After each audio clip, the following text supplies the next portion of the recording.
The Global Peace Index has sadly reported that the world is becoming a more violent place over the last decade. UN High Commission on Refugees reported in June that one of us has to flee our home every 2 seconds of every hour of every day, fleeing violent conflict.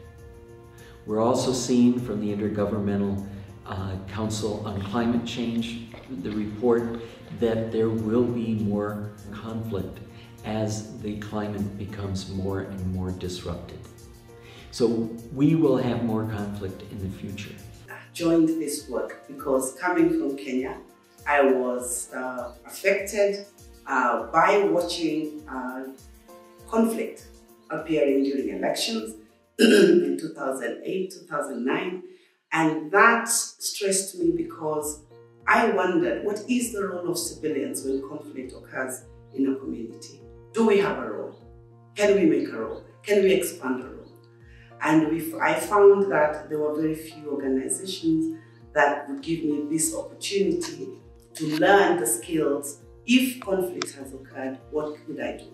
Nonviolent Peace Force, by teaching me on unarmed civilian protection methods, using the skills that I already had on relationship building, having an interest in the communities that have been affected by conflict, broadened this in a way that I was able to pick these skills up, and now I'm passing those skills on in Myanmar. I think the hope lies in the people.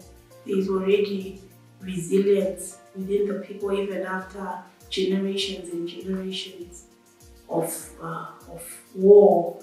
The civilians are demonstrating that they can still move on, and that's where the hope is, that's where the hope lies. If it's not coming from the top, we should actually focus on the grassroots. And if the people themselves demand that the leaders, that they want peace, I think it's possible. So it's about empowering the people in the grassroots in order to claim that space and to be able to demand for peace. And I think that's where the hope lies. Non-violence is something that is alive, and we should not be afraid to use it.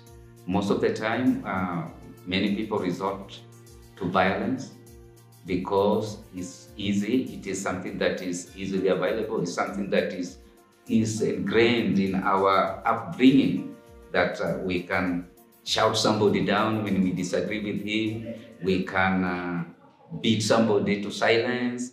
But non-violence is really powerful tool when it's used in the spirit of truth, respect, and courage and love. Sometimes we try to look for solutions very far when we have solutions actually within us. Our choice is whether we will try to deal with those conflicts violently or non-violently. Or as Martin Luther King said, our choice is between non-violence and non-existence.